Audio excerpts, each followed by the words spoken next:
Merhaba Kült TV'nin araştıran insanları. Değişik bir konuyla da sizlerle birlikteyiz.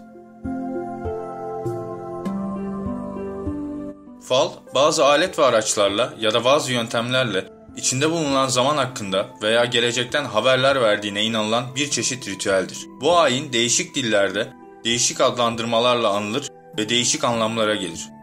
İnsanların fala inanmaları ya da pek çok fal şeklinin olması, insanların bilinmeze duydukları meraktan ileri gelir. Bilinmeyen bir duruma anlam verme ya da bilinmeyene bir korku duyma zaten insanoğlunun doğası gereği olan bir durumdur. Hatta insanların genelde her şeye bir anlam yükleme durumları vardır. Fal bakma işini falcı, bakıcı, medyum, şifacı gibi adlarla anılan ve duru görürlük yeteneği olan kişiler yapar. Yalnız bu adlandırmalar farklı işleri temsil eder. Fal, bazı özel araçlar vasıtasıyla geçmiş zaman, içinde bulunan zaman ve gelecek zamanla ilgili kehanetlerde bulunma işidir. Bu yönüyle bakıcıdan ve medyumdan ayrılır. Medyum, ruhlar ile, bakıcılar ise cinlerle bağlantı kuran kişilere verilen adlardır. Fal bakıcı ile bir araç kullanması yönüyle kahin de geleceği bilme çabasıyla benzeşir. Yalnız bakıcının cinlerle alakasının olduğunun düşünülmesi yönüyle falcıdan ayrılır. Kahin ya da diğer adıyla şaman da özel yeteneklerle, ruhlarla temasa geçen ve bu geçiş aşamasında kendisinden geçen, vecd olan kişidir. Falcı ile bu yönüyle ayrılır. Çünkü falcıda kendinden geçme gibi bir durum söz konusu değildir. Fal bir büyü değildir. Sihir ya da büyü var olana iyi ya da kötü yönden etki etme işiyken, falda sadece olan ya da olacak durumlarla ilgili kehanetler söz konusudur.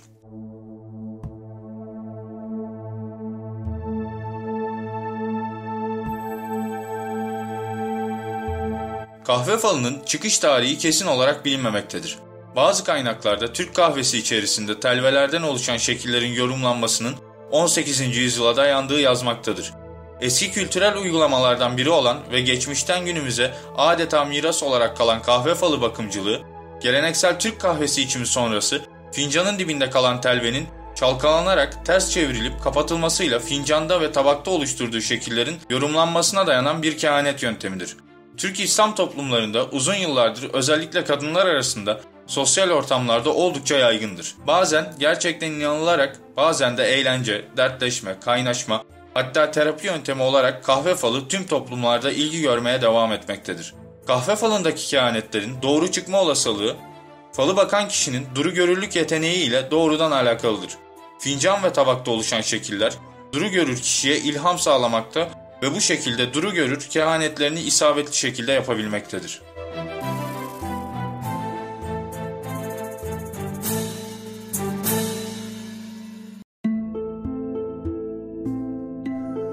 Bakla falı ilk olarak antik Yunanlılarda bakılmaya başlanmıştır. Falın ilk halinde falcı tezgaha Yunan tanrıları kadar bakla atar, her bir bakla bir tanrıyı simgelerdi ve kehanetler buna göre yapılırdı. Yunan medeniyetinin çöküşüyle tarihin tozlu sayfalarına karışır bakla falı. Ta ki 16. yüzyıla kadar. Gezgin bir çingene kampı Atina yakınlarında konakladıkları sırada eski bir harabe kalıntısında asırlardır gizli kalmış ilmi tekrardan keşfedene kadar. Zaman içerisinde çingeneler arasında hızla yayılır bakla falı. En sonunda 17. yüzyılda İngiliz kralı 3. William'ın saray kahini simyacı Paul James Lee'nin dikkatini çeker. Baklalarla daha değişik konfigürasyonlar deneyerek fala yeni materyaller ilave ederek mükemmelleştirir kahin ve günümüzdeki halini alır bakla falı. Falda baklanın sayısı kesin değildir. Çünkü falcıya, bakıcıya göre değişir. Ama çoğunlukla 21 bakla kullanılır. Ancak falda başka şeyler de bulunur. Bunlar sevgili, murat ve benzerlerini temsil eder. Bakla falına tertiben arka arkaya her gün bakılmaz. Aradan 3 gün geçmesi şarttır.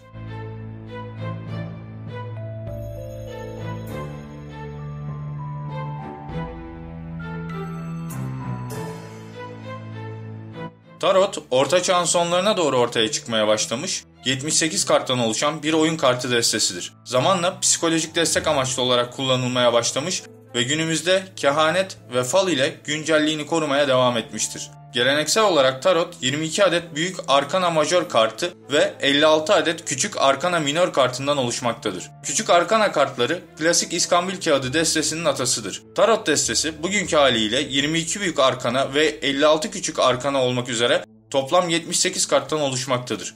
Küçük arkana ise kendi içinde 16 saray kartı ve 40 takım kartından oluşur. Küçük arkananın kökeni olarak Orta ve Uzak Asya gösterilir. Büyük arkanalar 14. yüzyılda İtalya'da Trionfi oyunu adıyla ortaya çıkmış olup İskambil destesine o tarihte başlayarak eklenmiştir. Tarot sözcüğü ilk olarak 1500 civarında İtalyanca'da tarocchi, Fransızca'da taraux şeklinde görülmüştür. Bunun Arapça tar, çıkarma, koyma, bırakma sözcüğüne dayandığı düşünülmektedir. Tarot'un gelecek tahmini için kullanımında 3 ayrı açılım şekli vardır. Keltacı, her türlü soruya uygundur. Bu sistem gelişim süreçleri, arka planda kalan şeylerin aydınlatılması, gelecek zaman, neden öğrenme ile ilgili soruları yanıtlar. Eğer belirli bir soru türü için hangi açılım sisteminin kullanılması gerektiğinden emin değilseniz, Kelt açılımını kullanabilirsiniz. Toplam 10 kart açılır. İlişki açılımı. İki insan arasındaki ilişkinin türü hakkında bize bilgi verir. Genelde bir aşk ilişkisinin iç yüzünü öğrenmek için açılır. Ama iki insan arasında olabilecek başka ilişkiler de bu açılıma konu olabilir. Örneğin iş, komşuluk ya da aile ilişkileri. Toplam 7 kart açılır. Tipik sorular. Falanca ile olan ilişkimin durumu nedir? Karar açılımı. Bu açılım birden fazla seçenek olması ancak karar verilememesi durumuna yöneliktir. Toplam 7 kart açılır. Tipik sorular.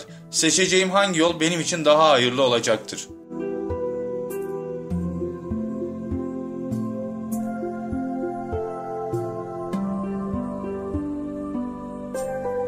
Ellerimiz, avuçlarımızdaki çizgiler, parmaklar ve tırnaklar, karakterimizin, hedeflerimizin ve kaderimizin ipuçlarıdır.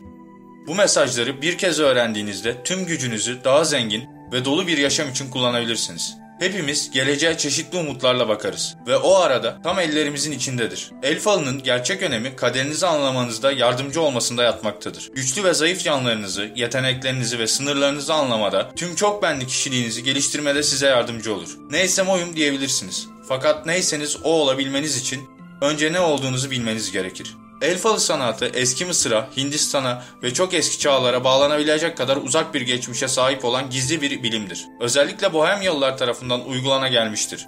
Okültistler de bunu eski devirlerden beri uygulamaktadırlar. Eskiden sol elin ruhsal doğaya yani karanlık yan ve sağ elinde aktif doğaya yani aydınlık yana ait olduğu kabul edilirdi.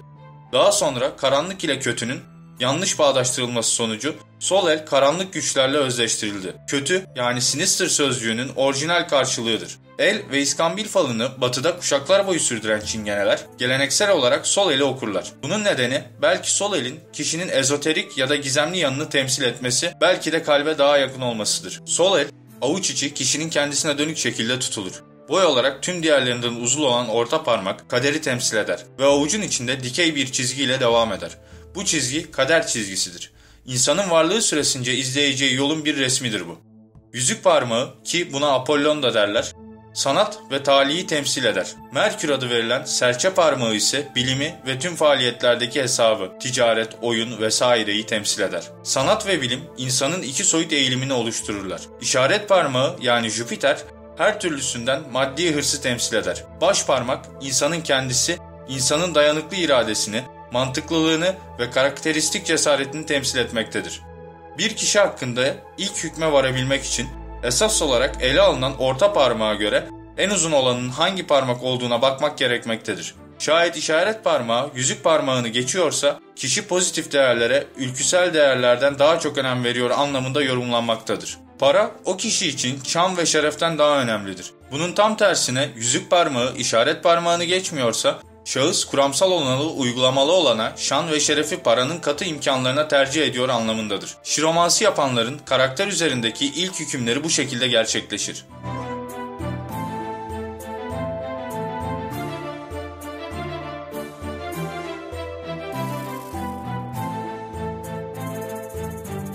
Yıldızname aslında bir fal değildir ve bakmak için duru görü yeteneği gerekmez. Kader denilen olgu kendi içerisinde değişkenlik gösterse de bazı katı yansımaları vardır. Enerji üzerine kurulu fiziksel dünyamızda doğal olarak kaderin de dünyaya enerjisel etkileri vardır ki olaylar nedenli büyük olursa yani kişinin hayatındaki bazı dönüm noktası diye tabir edilen örneğin evlilik, doğum, ölüm gibi hadiseler vuku bulduğunda doğal olarak evrendeki kadersel enerji de daha yüksek olur. İşte bu sizin doğumunuz ile başlayan, zamandan bağımsız hareket eden, kesintisiz kader enerjisindeki yükseliş evrende bazı iz ve işaretler bırakır. Bu işaretler bazı yöntemlerle ehil kişilerce okunabilir ve kişinin hayatındaki keskin dönemeçler önceden öngörülebilir. Eski Arap çöllerinde simyacıların kullandığı kader okuma tekniğine yıldızname denir. Kişinin doğum tarihi, ismi, anne ve baba ismi üzerinden harflerin rakamsal karşılıkları ile name üzerine farklı matematiksel formüller uygulamak suretiyle sonuca ulaşılır. İslam'ın gelmesinin ardından İslam mistisizmi ile harmanlanarak tam manasıyla ebced hesabına uyarlanmıştır. Geçirdiği evrimin ardından daha da işlevsellik kazanan yıldızname, ehil kişilerce sadece kader okumak için değil, büyü bozmak, cin musallatını atlatmak, nazar gibi konular içinde anahtar bir ilim niteliği kazanmıştır. Ancak günümüzde eski name üstadlarınca yazılan tekniklerin çoğu kayıptır. Yıldıznamenin bu üstün nitelikleri ve şöhreti sebebiyle çıkar peşinde koşan insanlarca gerçeklikten uzak şekilde ihtiyacı olanlara pazarlanmaktadır. Her türlü soru, görüş ve önerileriniz için bana videoların altında bulunan e-mail adresimden ulaşabilirsiniz. Bir başka videonun daha sonuna gelirken kanalımıza abone olmayı lütfen unutmayın. Yeni bir videoda daha görüşünceye kadar hoşça kalın araştıran insanlar.